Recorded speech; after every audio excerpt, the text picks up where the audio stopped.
yung ating mga contributors sa PhilHealth. 90 billion pesos ang gagalawin ng kasalukuyang pamunuan ng kasalukuyang administrasyon at idadivert yung 90 billion na yan ay pera ninyo. Yan ay nagmumula sa inyong contribution, mula sa inyong sahod or voluntary contribution. Hindi nila dapat pakialaman yung 90 billion pesos fund ng PhilHealth. Hindi lang po yan ordinaryong excess o sobrang koleksyon. Malinaw sa universal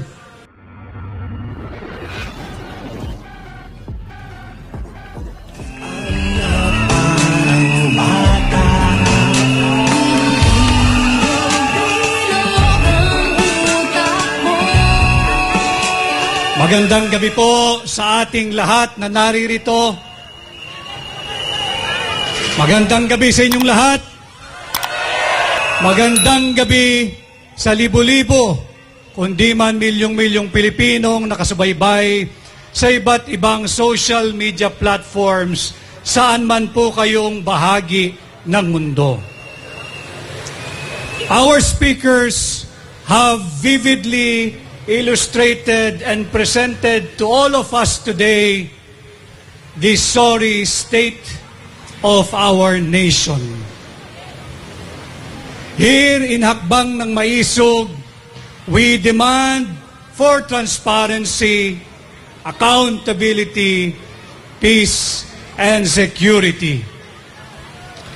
Transparency, ang pamunuang may aninaw. We demand transparency dito sa 800 billion pesos and program funds ng kasalukuyang administrasyon. Humihingi tayo ng tugon kung bakit at para saan itong bawal na bawal, illegal at unconstitutional na 800 billion pesos and program funds. We demand here in Hakbang ng Maisog accountability. Yung ating mga contributors sa PhilHealth, 90 billion pesos ang gagalawin ng kasalukuyang pamunuan ng kasalukuyang administrasyon at idadivert yung 90 billion na yan ay pera ninyo. Yan ay nagmumula sa inyong contribution, mula sa inyong sahod or voluntary contribution. Hindi nila dapat pakialaman yung 90 billion pesos fund ng PhilHealth. Hindi lang po yan ordinaryong excess o sobrang koleksyon. Malinaw sa universal healthcare law na yung sobrang pera ng PhilHealth ay gagamitin pabalik sa benepisyo ng lahat ng miyembro nito, whether you are a direct contributor or an indirect contributor. Halimbawa ho, pipilitin nating pasimplihin ang paliwanag para maintindihan ng ating mga kababayan. Halimbawa, ang inyong contribution kada buwan ay 10 piso. Yung 90 billion na pinakialaman ng kasalukuyang administrasyon, hindi po sobra yan. Dahil ang mandato ng PhilHealth ay gamitin yan para sa benepisyo ng mga miyembro. Yung 10 pisong contribution ho ninyo, kung ginamit yung 90 billion na yan pabalik sa inyo, maaaring mabawasan ng 2 piso, ng 3 piso, at hindi na 10 piso ang inyong buwanang kontribusyon, kundi 8 piso o 7 piso na lamang. Kaya hindi nila dapat gawin yan, hindi nila dapat pakialaman yan, dahil hindi nila pera yan. Ganon din ang coverage ng mga sakit. Yung 90 billion na yan, dapat yan ay gamitin bilang karagdagang amount doon sa nakatakda for every sickness na covered ng PhilHealth. Halimbawa, yung dialysis. Ang dialysis, kung ang kanyang halaga ngayon ay yung 6,000 per dialysis or per session, dapat yan, kung may sobra ang PhilHealth na 90 billion pesos, kaya nang sagutin ang buo ng PhilHealth. Halimbawa lang po ito. Ganon din dapat sa ibang sakit o karamdaman na covered ng PhilHealth. Kaya hindi nila dapat kunin yung 90 billion pesos na yan at i-divert dahil yan ay technical malversation. Bawal din sa ating saligang batas.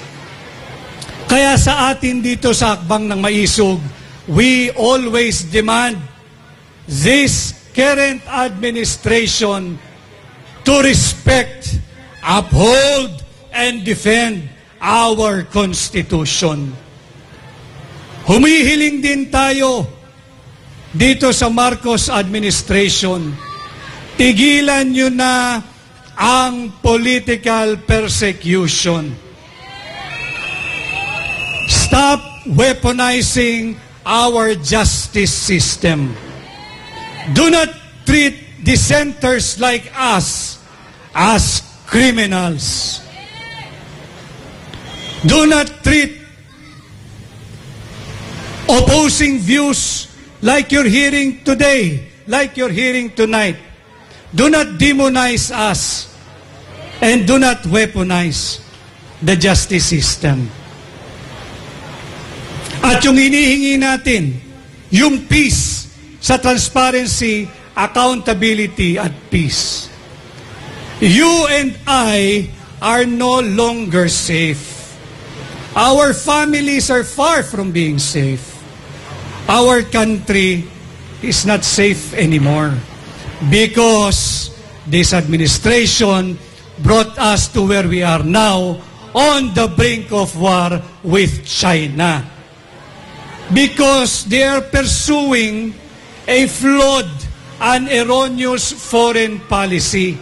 A foreign policy dictated by foreign interests, by our foreign ally, the United States of America. This is no longer the interest of the Filipino people. This is already the interest of the United States of America. That is why here in Hakbang ng Maisog, we say no to war. We advocate for peace. Ayaw natin sa armadong sigalot kalaban ang higanteng China. Uulitin ko, hindi natin interes ang digmaan. Hindi tayo mananalo, milyong-milyong Pilipino lang ang mamamatay. Kasama na dyan ang kababaihan, kasama na dyan ang mga walang kamuang-muang na kabataan, napakaraming destruction, and of course, unwarranted death. Meron tayong mga kabataang present ngayon. Let me just take you back a little. Yung ating experience nung COVID. Nung COVID, 2 taon na kayo ay online schooling. Hinanap ninyo yung face-to-face na eskwela. Hinanap ninyo yung warmth of friendship, yung camaraderie, yung kaklase, yung samahan, yung barkadahan. Yan po ay COVID lamang. Pag sumiklab ang isang armadong digmaan laban sa China, hindi natin alam kung ilang taon magsasara ang mga paaralan. At kapag yan ay nangyari, magkakaroon tayo ng generation ng kulang sa kaalaman. Kung hindi man ng isang henerasyon, wag naman na mga mangmang. Hindi dahil sa gusto natin, hindi dahil sa gusto ninyo, dahil yan sa gerang hindi naman natin interes at hindi natin kagustuhan. Kaya yan ang ating panghikayat sa lahat na nakasubaybay. Sumama kayo sa hakbang ng maisog. Iparinig natin ang ating nagkakaisang tinig sa Malacanang, we say no to war!